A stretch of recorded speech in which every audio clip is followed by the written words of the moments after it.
नमस्कार, आपके साथ मैं हूं सुदेश नैन मौर्य और अभी आपको सुनवाते हैं पंजाब कांग्रेस के अध्यक्ष सुनील जाखड़ का संबोधन।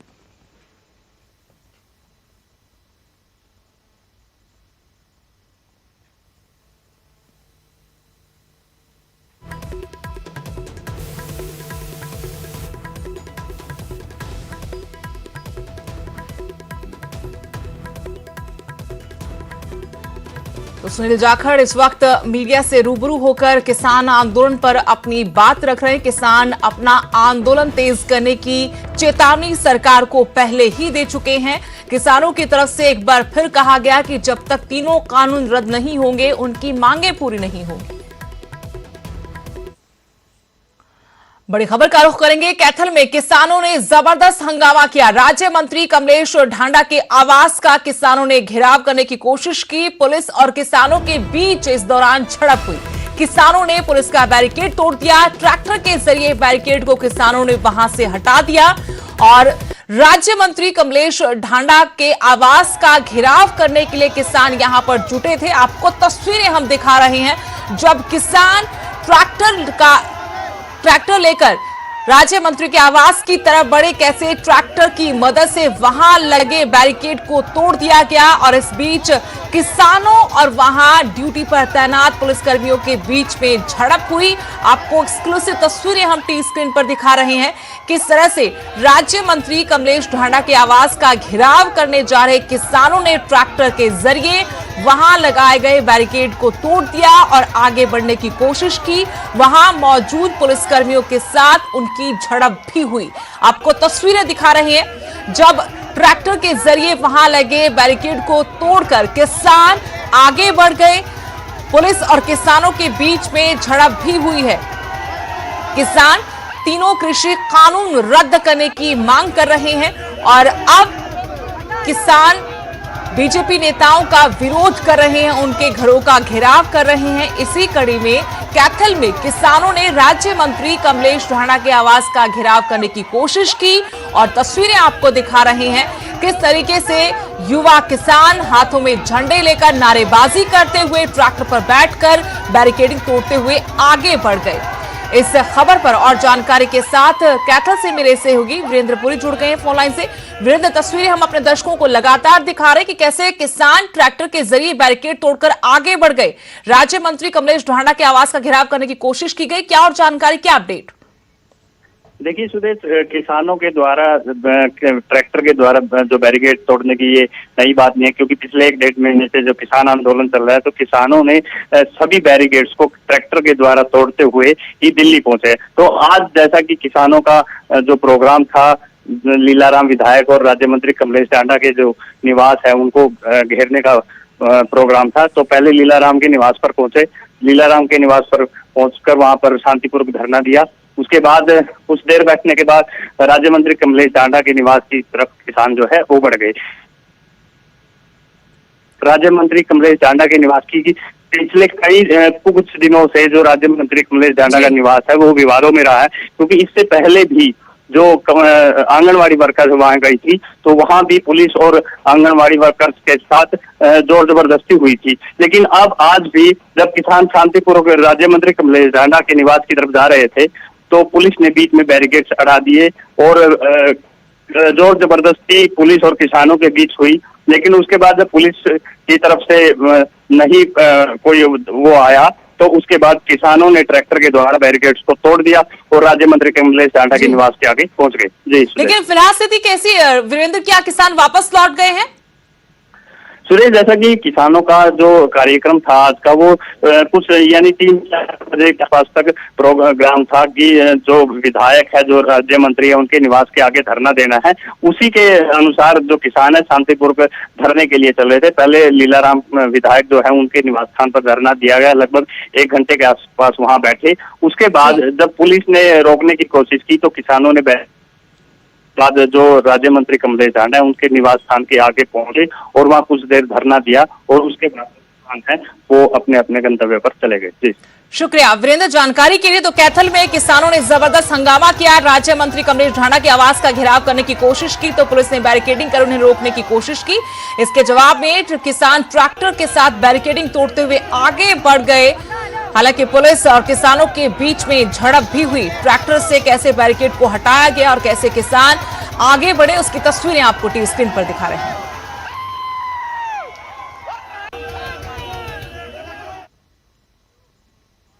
और एक बार फिर आपको सुनवाते हैं पंजाब कांग्रेस के अध्यक्ष सुनील जाखड़ क्या बड़े साथियों को दे रखे हैं, 5-4 दस्ते वहां भी दे दें जिनको डर हो। हमारे मुख्यमंत्री कहते हैं सिर कफन में बांध के चलते हैं साहब, पंजाब के लिए कोई भी कुर्बानी देने से पीछे नहीं हटेंगे। परंतु इन गिदड़ बबकियों से ना पंजाब लीडरशिप पीछे हटने वाली, ना इस किस्म के। हमारा मुद्दा आज एक ही है। आज जिस तरह अर्जुन की नजर थी सिर्फ चिड़ी की आंख पे, हमारा आज ध्येय है इन काले कानूनों को वापस कराना। इसके अंदर ना तो थ्रेट लेटर काम आएंगे, ना कोई और इस किस्म की एजेंसियों की थ्रेट काम आएगी। आज एक ही मांग है कि इन काले कानूनों को वापस लिया जाए। बोरिस जॉनसन जी यहाँ आए, धूमधाम से 26 जनवरी मनाई जाए। परंतु जैसे हालात हैं, जैसा अहंकार आज इनके सिर पे चढ़ के बोल रहा है, मुझे नहीं लगता कि 4 तारीख को मसला हल होगा, क्योंकि बहकाने का प्रयास किया जा रहा है। जो 50% की बात की तोमर साहब ने कि 50% मसला हल हो गया, वो आंखों में धूल झोंकने के बराबर है। तोमर साहब, वो जो मसले आपने हल किए हैं वो तो मसले थे ही नहीं। मसला तो काले कानूनों का है।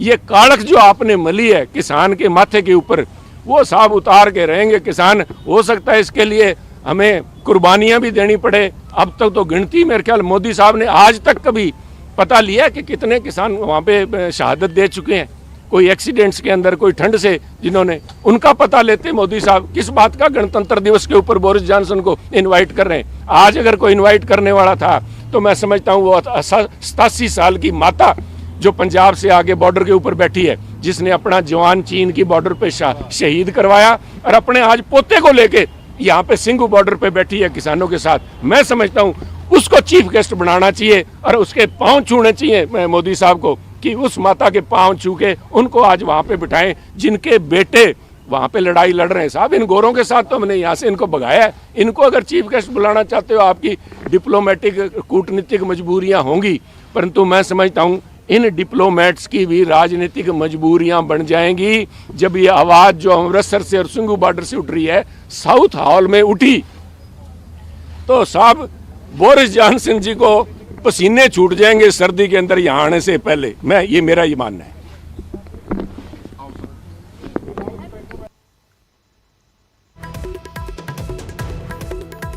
तो किसान आंदोलन पर अपनी सरकार का पक्ष रखते हुए, पार्टी का पक्ष रखते हुए सुनील जाखड़ आप सुन रहे थे। उन्होंने सरकार को फिर से चेताया है। साथ ही कहा कि ब्रिटेन के प्रधानमंत्री को गणतंत्र दिवस पर मुख्य अतिथि बनाने से अच्छा होता कि किसानों की मांगे मानी जाती, उन्हें बातचीत का न्योता दिया जाता। और अभी तक कई किसान यहां शहीद हो चुके हैं इस संघर्ष में। प्रधानमंत्री नरेंद्र मोदी पर आरोप लगा कि किसानों की सुध उन्होंने नहीं ली है।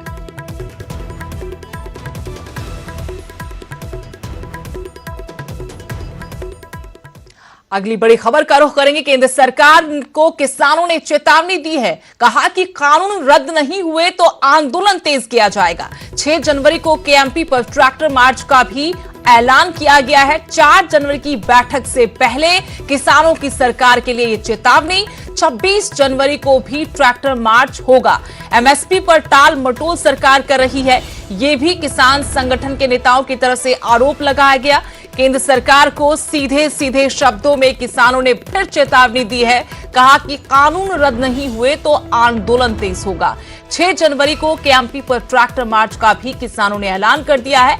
4 जनवरी की बैठक से पहले किसानों की चेतावनी है।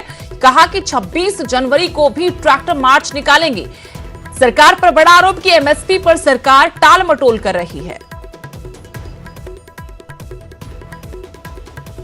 6 तारीख को अगर हमारी वार्ता फेल हो जाती है और 5 तारीख को सुप्रीम कोर्ट में भी कुछ हमारे पक्ष में नहीं होता है, 6 तारीख को हम सिंघू बॉर्डर से ट्रैक्टर जो है उसको केएमपी पर चढ़ाएंगे और केएमपी पर ट्रैक्टर मार्च होगा। और 6 से लेकर 20 तक एक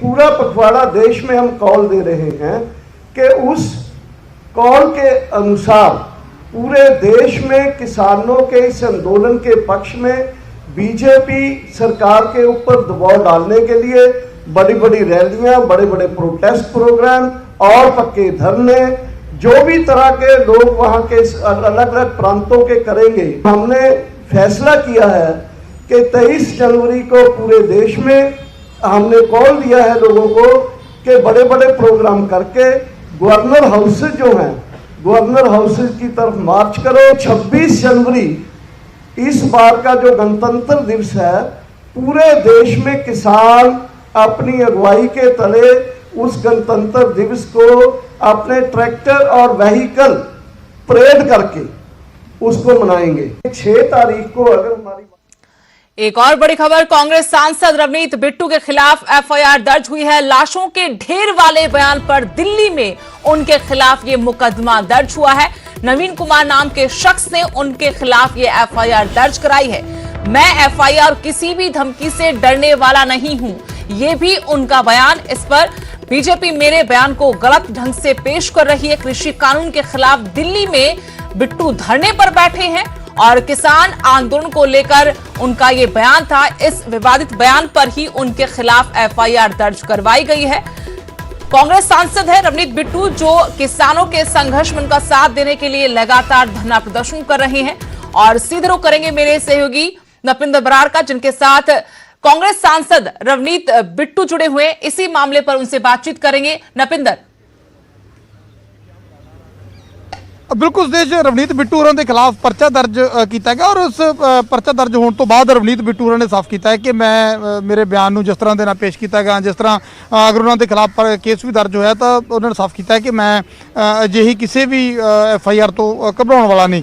ਕਿਉਂ ਇਸ ਵੇਲੇ ਹਾਲਾਂਕਿ ਰਵਨੀਤ ਬਿੱਟੂ ਔਰ ਆਪਣੇ ਕੋਈ ਹੋਰ ਸਾਥੀਆਂ ਦੇ ਨਾਲ ਜਿਹੜਾ ਹੈਗਾ ਜੰਤਰ ਮੰਤਰ ਤੇ ਧਰਨੇ ਤੇ ਬੈਠੇ ਹੋਏ ਨੇ ਕਿਸਾਨ ਜਿਹੜੇ ਸੰਘਰਸ਼ ਕਰ ਰਹੇ ਨੇ ਕਿਸਾਨੀ ਖੇਤੀ ਕਾਨੂੰਨਾਂ ਨੂੰ ਲੈ ਕੇ, ਤਾਂ ਉਹਨਾਂ ਦੇ ਸਮਰਥਨ ਦੇ ਵਿੱਚ ਰਵਨੀਤ ਬਿੱਟੂ ਔਰ ਉਹਨਾਂ ਦੇ ਸਾਥੀ ਕਾਂਗਰਸ ਸੰਸਦ ਤੇ ਵਿਧਾਇਕ ਜਿਹੜੇ ਨੇ ਉਹ ਪ੍ਰਦਰਸ਼ਨ ਕਰ ਰਹੇ ਨੇ ਇੱਥੇ ਜੰਤਰ ਮੰਤਰ ਤੇ। ਰਵਨੀਤ ਬਿੱਟੂ ਇਸ ਵੇਲੇ ਇੱਥੇ ਲਗਾਤਾਰ ਜਿਹੜਾ ਹੈਗਾ ਧਰਨਾ ਉਹਨਾਂ ਦਾ ਜਾਰੀ ਹੈ। ਉਹਨਾਂ ਨਾਲ ਗੱਲਬਾਤ ਕਰਨ ਦੀ ਕੋਸ਼ਿਸ਼ ਕਰਦੇ ਆ ਕਿ ਇਸ ਤਰ੍ਹਾਂ ਦੇ ਪਰਚੇ ਨੂੰ ਕਿਸ ਤਰ੍ਹਾਂ। ਰਵਨੀਤ ਬਿੱਟੂ ਜੀ, ਤੁਹਾਡੇ ਖਿਲਾਫ ਪਰਚਾ ਦਰਜ ਕਰ ਲਿਆ ਗਿਆ, ਕਹਿੰਦੇ ਤੁਸੀਂ ਇੱਕ ਟੀਵੀ ਡਿਬੇਟ ਤੇ ਬੜਾ ਭੜਕਾਊ ਬਿਆਨ ਦਿੱਤਾ।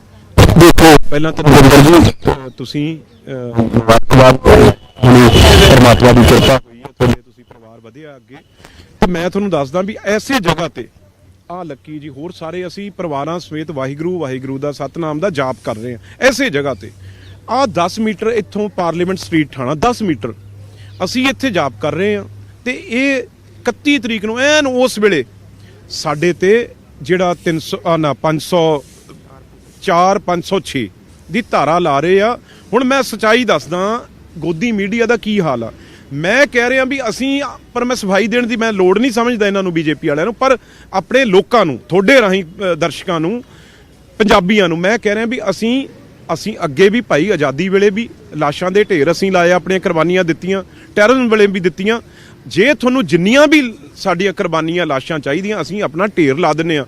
ਤੁਸੀਂ ਐਸਓਐਲ ਕਨਾਲ ਦੀ ਗੱਲ ਛੇੜ ਲਈ, ਬੀਜੇਪੀ ਵਾਲਿਆਂ ਨੇ ਧਰਨੇ ਲਾਤੇ। ਅਸੀਂ ਕਿਹਾ ਭਾਈ ਅਸੀਂ ਤੁਹਾਨੂੰ ਖੂਨ ਦੀਆਂ ਨਦੀਆਂ ਬਹਾ ਕੇ ਆਪਣੇ ਖੂਨ ਦੇ ਦਿੰਦੇ ਆ ਤੁਹਾਨੂੰ, ਤੁਹਾਡਾ ਜੇ ਢਿੱਡ ਭਰਦਾ। ਪਰ ਇਹਨਾਂ ਨੇ ਕੀ ਕੀਤਾ, ਜਿਹੜਾ ਇੱਕ ਕੋਈ ਟਾਊਟ ਜਿਹਾ ਫੜ ਕੇ ਅੱਗੇ ਪੰਜਾਬ ਦੇ ਬੀਜੇਪੀ ਤੇ ਆਰਐਸਐਸ ਦਾ ਪ੍ਰੈਸ਼ਰ ਬਹੁਤ ਸੀ, ਕਿਉਂਕਿ ਉੱਥੇ ਇਹ ਕਹਿੰਦੇ ਕਾਂਗਰਸ ਦੀ ਸਰਕਾਰ ਆ, ਡੀਜੀਪੀ ਆ, ਇਹ ਉਹ ਆ।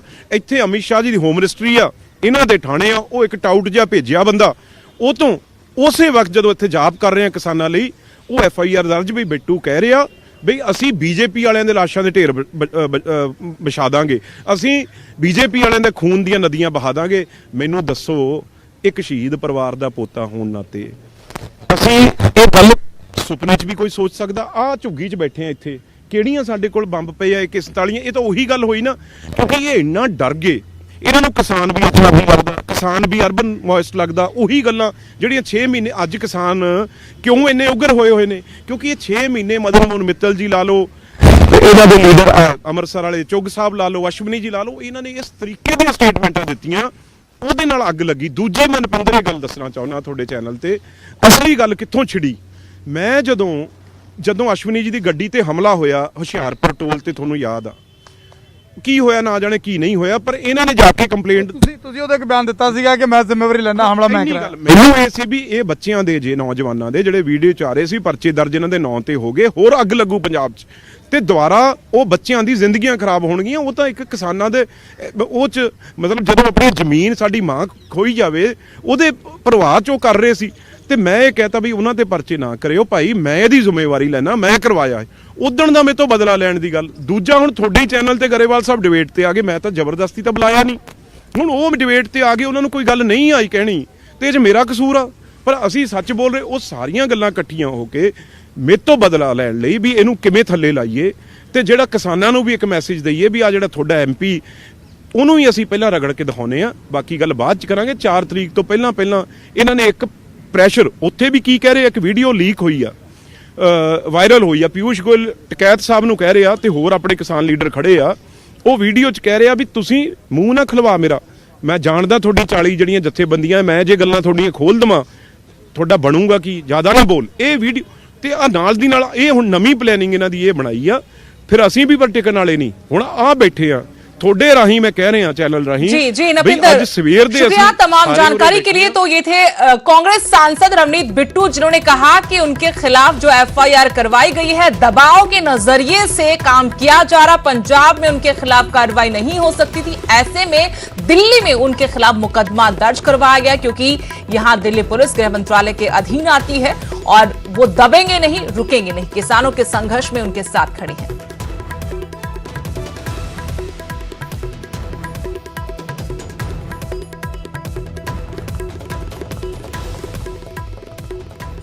बड़ी खबर लुधियाना से। लुधियाना में बीजेपी के धरना प्रदर्शन का विरोध, पुलिस और किसानों के बीच में हल्की झड़प हुई है। पुलिस ने किसानों को हिरासत में भी लिया।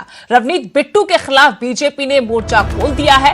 लुधियाना में कैप्टन सरकार के खिलाफ विरोध और उसके बाद रवनीत बिट्टू पर FIR दर्ज करने की मांग। अश्विनी शर्मा के नेतृत्व में बीजेपी का प्रदर्शन था। बड़ी खबर आपको बता रहे हैं कि लुधियाना में बीजेपी के धरना प्रदर्शन का विरोध हुआ, पुलिस और किसानों के बीच में हल्की झड़प हुई, पुलिस ने किसानों को हिरासत में भी लिया। उन्होंने जल्दी तो जल्दी रद्द करो, नहीं तो तमाम यूथ कांग्रेस भी इस प्रोटेस्ट ਦੇ ਵਿੱਚ ਆਮ ਇਨਸਾਨ ਸਾਰਿਆਂ ਦੇ ਨਾਲ ਰਲ ਕੇ ਪੂਰਨ ਤੌਰ ਤੇ ਵਿਰੋਧ ਕਰੂਗੀ। ਸਾਰੇ ਹਿੰਦੁਸਤਾਨ ਅਸੀਂ ਬੰਦ ਕਰਾਂਗੇ। ਇਹਦੇ ਨਾਲ ਮੋਦੀ ਸਰਕਾਰ ਨੂੰ ਕਿਸੇ ਨੂੰ ਵੀ ਕੋਈ ਜਾਨੀ ਮਾਲੀ ਨੁਕਸਾਨ ਹੋਇਆ ਉਹਦੀ ਜ਼ਿੰਮੇਵਾਰ सेंटर सरकार इको एक मोदी सरकार होगी। और यहां रुकेंगे छोटे से ब्रेक के लिए।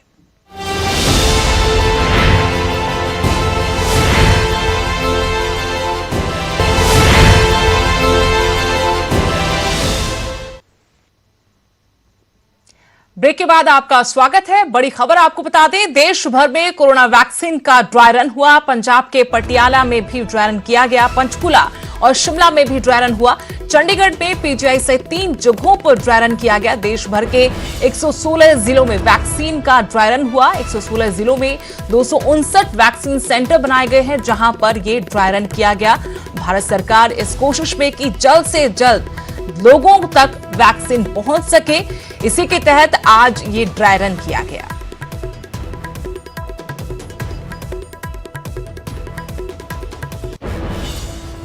की वैक्सीन आने से पहले पूरे देश भर में मॉक ड्रिल की जा रही है और ये चेक किया जा रहा है कि जब वैक्सीन आएगी तो किस तरह से मरीजों को वो वैक्सीन वितरित की जाएगी, कैसे उनके ऊपर लगाई जाएगी। तो उसके लिए आज पूरे देश भर में मॉक ड्रिल की गई। हम पंचकुला के सेक्टर 8 डिस्पेंसरी में मौजूद हैं और यहाँ देखते हैं कि किस तरह से जो वैक्सीन का मॉक ड्रिल हुआ है। आप देख सकते हैं कि सबसे पहले यहाँ गेट के ऊपर जो कर्मचारी खड़े हैं और वो एक एक जो भी आएगा उसको चेक करने के बाद और अंदर जाने देंगे। पूरा प्रॉपर नाम लिखा हुआ है। अंदर जाने के लिए फिर यहाँ हैंड वॉशिंग और सैनिटाइजेशन एरिया बनाया गया है। यहाँ हाथ सैनिटाइज करवाए जाएंगे। मास्क अगर कोई नहीं पहन के आता है तो उनको मास्क वितरित किया जाएगा। आगे बढ़ने की उस कड़ी के अंदर वेटिंग रूम बनाया गया है। यहाँ आप देख सकते हैं कि एक जो स्वास्थ्य कर्मी है वो वेट कर रही है। अभी वैक्सीनेशन जो दूसरी महिला का हो रहा है तो वो यहाँ वेटिंग रूम में बैठे हैं, यहाँ वेट कर रहे हैं। इम्यूनाइजेशन रूम के अंदर एंट्री करने के बाद जो सारी प्रोसेस है वो शुरू होती है। यहाँ आपको दिखाएंगे कि जब यहाँ एंटर करता है पेशेंट तो उसकी प्रॉपर चेकिंग की जाती है कि जब उसने रजिस्ट्रेशन कराया था तो उस समय क्या डॉक्यूमेंट दिया था और अब क्या वो डॉक्यूमेंट लेकर के आए हैं। ये आप देख सकते हैं कि ये पेशेंट आए हुए हैं और इनको यहाँ अब वैक्सीन लगाई जा रही है। ये वैक्सीनेशन होगा। ये निगरानी कक्ष है। ये आप देख सकते हैं कि निगरानी कक्ष बनाया गया है और यहाँ जिस तरह से ये वेट कर रहे हैं, अभी आधे घंटे वेट अभी करेंगे और उसके बाद ही यहाँ से जा पाएंगे, क्योंकि जब वैक्सीन लगती है उसके बाद उसका कोई एडवर्स इफेक्ट तो नहीं हो रहा है, तो वो फिर एक वेटिंग एरिया बनाया गया है। हम यहाँ के जो डॉक्टर हैं उनसे भी जानते हैं, उनसे जानकारी लेते हैं। मैम, आपसे जानना चाहेंगे कि किस तरह से जो टीकाकरण अभियान यहाँ चला है और एक ड्राई रन हुआ है, क्या सफल मानते हैं उसे? हाँ जी, बिल्कुल सफल मानते हैं और ये हमने बिल्कुल बहुत अच्छे से यहाँ पे मैनेज किया हुआ है। आज हमने 25 बेनिफिशरीज को यहाँ पे कवर किया है। कोई प्रॉब्लम आई, क्योंकि इसीलिए होता है मॉक ड्रिल कि कोई समस्या आती है तो उसको आगे के लिए फिर ठीक किया जा सके। नहीं, हमें तो बिल्कुल ठीक लग रहा है, ऐसी कोई कमी वाली बात नहीं लग रही। तो बिल्कुल आप देख सकते हैं कि किसी प्रकार की कोई दिक्कत आई नहीं है। यहाँ प्रॉपर मरीज आए हैं, उन्होंने मैसेज दिखाया है और मैसेज दिखाने के बाद यहाँ जो वैक्सीन लगी है और उसके बाद आधा घंटा इंतजार किया है और फिर वो निकल गए हैं। जो ये ड्राई रन जो लिया गया है, किया गया है, वो सफल होता हुआ नजर आता है क्या, वो अभी वैक्सीन आने के बाद पता चल पाएगा। कैमरामैन सुखजिंदर के साथ अंकित दुधानी, न्यूज 18 पंचकुला।